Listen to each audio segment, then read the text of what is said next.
Greetings, fellow YouTubers and Guild Wars 2 fans. I wanted to make one last commentary on the Mesmer profession after Beta Weekend 3 here. After the changes from Weekends 2 and 3, a lot of my commentary from my former videos that I did during Weekend 1 has just been completely invalidated, and the Mesmer is shaping up to be just as much of a scholar profession as the Necromancer and Elementalist. So the first half of my footage here focuses on my Mesmer playing a condition spec. I really enjoyed playing condition builds, and a lot more so than the hard-hitting power builds. Although, if I'm completely honest, I think the power builds were a bit more effective, and I'll show off some power spec gameplay for the second half of the video. I think for most people, the Mesmer is going to be one of those professions you're either going to love it or hate it. One of my biggest beefs with the Mesmer is, regardless of whether you trait for condition or power damage, the playstyle is going to remain very much the same. I think that might really turn some people off to the class. Certainly one of the things that I look for in modern MMO classes is sort of diversity in playstyles, and regrettably it's just not really there for the Mesmer. So ultimately, when I was picking traits for my Mesmer, it kind of felt like I was picking traits to complement the Mesmer playstyle, as opposed to really customizing the profession to complement my playstyle. And thankfully, I really enjoy the sort of pseudo-pet class theme that the Mesmer has going for it. So, that's what I mean when I say I think people are going to love it or hate it. Now, the one big exception to this is World v. World, and the Mesmer just plays completely differently in World v. World as opposed to structured PvP, and although I don't have any footage to show it, after this weekend, I just wanted to make a note that your playstyle is going to change pretty dramatically going into World v. World. Alright, so I've just been kind of going on about the profession itself, but let's take some time here to look at some of the footage I have from the weekend. So I didn't start this fight off very well, but there's like 4 guys down there, so I'm not going in there, and my teammate's down here, and I'm just fighting the clones for no real apparent reason here. I don't know what I'm doing. And the Elementalist starts dropping Dragon's Tooth spells up here, and I was kind of astounded that he would manage to get them up here somehow. Anyways, I decided to res my teammate, because that's what you should do. Huh. And then he drops another Dragon's Tooth up here, and I'm like, how is he dropping Dragon's Teeth up here? I was just like so amazed that he was able to drop Dragon's Tooth spell up top there that I died of the stupid phantasms that the other Mesmer put on me there. But my teammate gets me up. Some other guy decided to be a hero and charge in there in the 1v3, and he didn't do so well. But we're getting ready to go down there. I'm going to drop a Chaos Storm on top of them. Probably dropping that earlier. Could have potentially saved that guy, but it's hard to know. Hard to res. That guy did enough damage to get one of the Elementalists down. So we're opening up on the other 2 guys, and the last Elementalist is able to res himself. But they're both pretty low on health now. I'm working on the Mesmer very specifically because I know that Mesmers are very strong against thieves.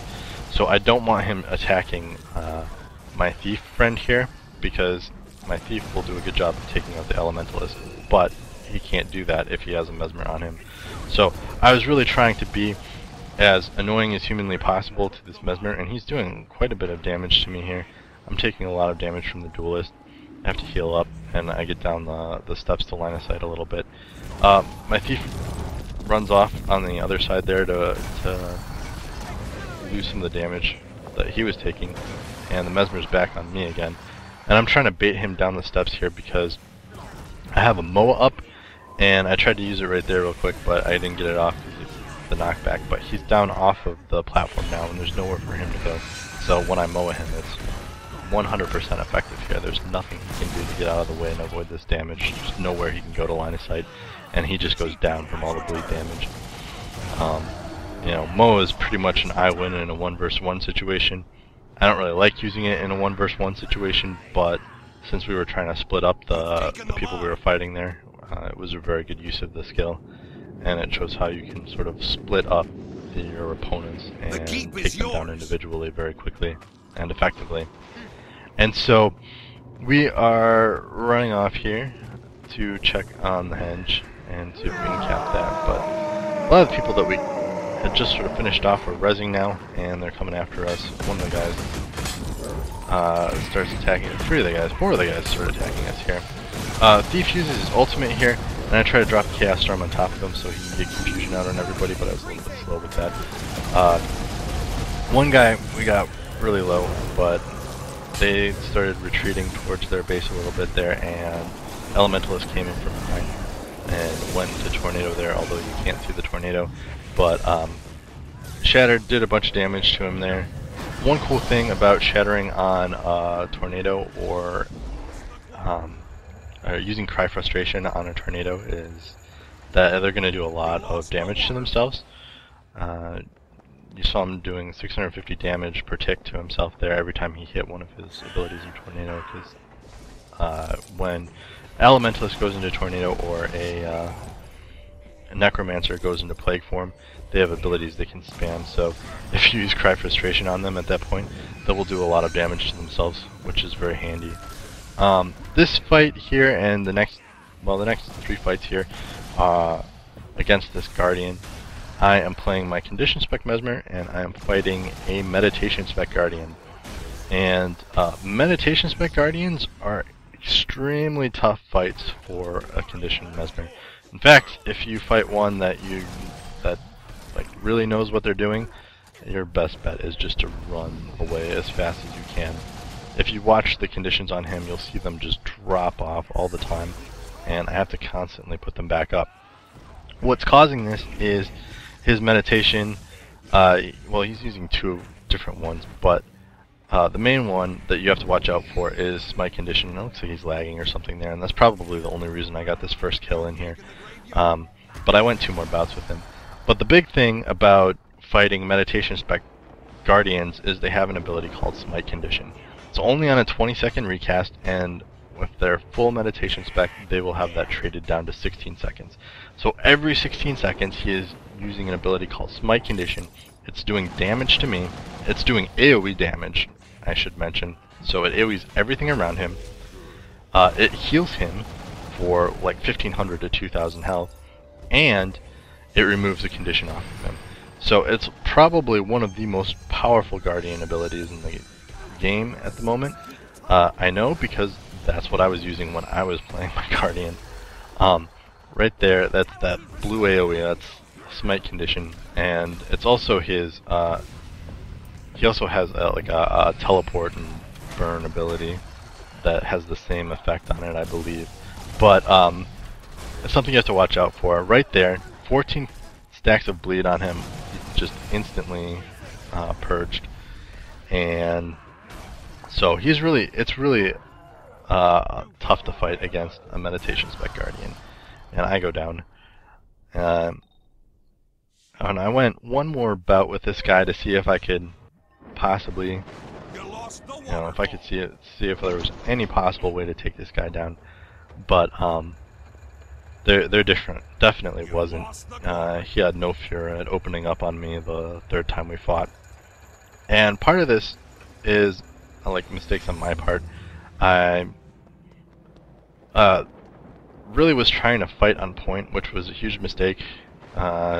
I really needed to spawn my phantasms off the point and far away from him, as far away from him as possible, because he just had so much AoE damage that my illusions were getting dropped very quickly. And as a Condition Spec Mesmer, you depend upon your illusions a lot more than you would as a Power Spec Mesmer. And while I would be a lot more effective fighting him as a Power Mesmer, I'm still doing a decent amount of of damage as a Condition Mesmer. The only problem is he has a lot of healing in this build, so you're not really seeing the full effect of the condition damage because it's being countered by lots of heals every time he uses a meditation. So my advice is, if you know that a Guardian is Meditation Spec and you are trying to fight him as a Condition Spec Mesmer, my advice is to run.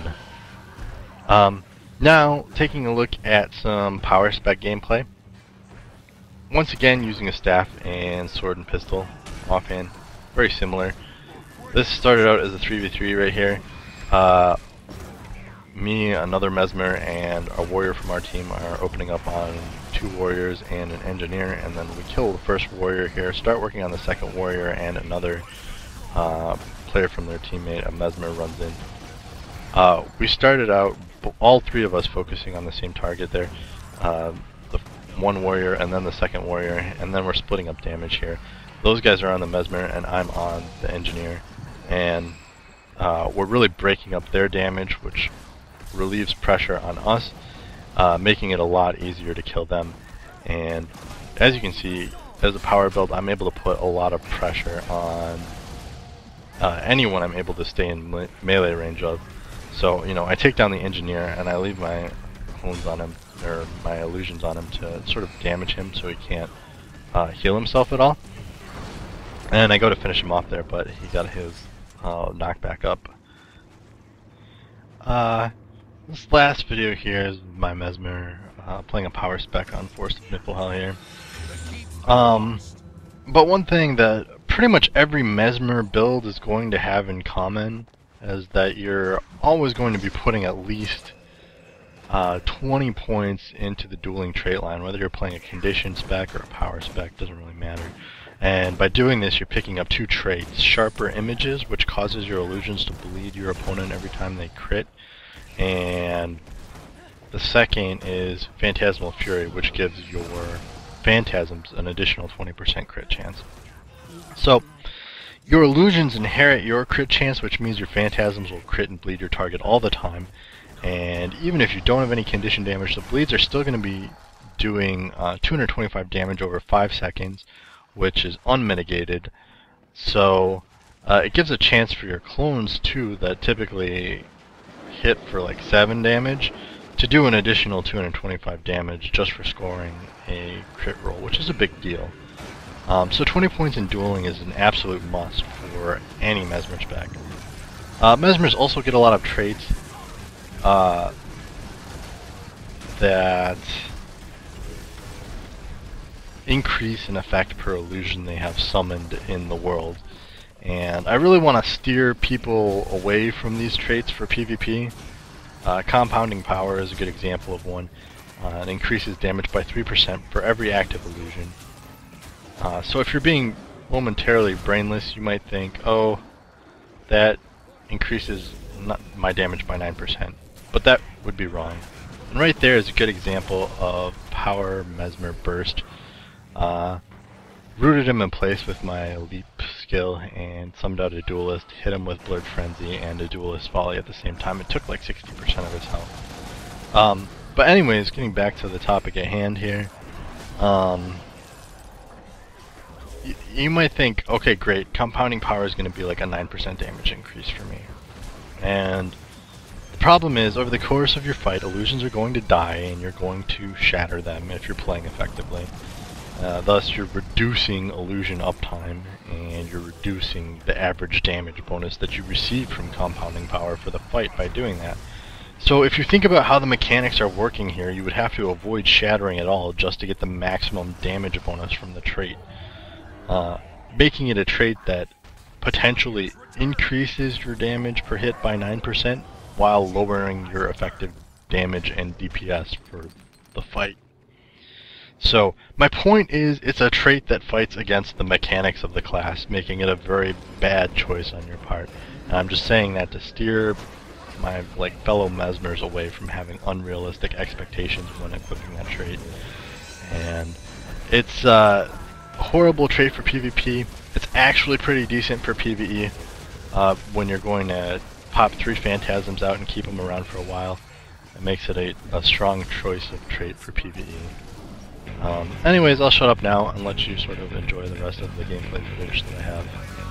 So yeah, hopefully this video is a little bit helpful to you in some way. Feel free to leave a comment of what you think about the Mesmer class, and I'll put out some more videos once the game goes live in a month.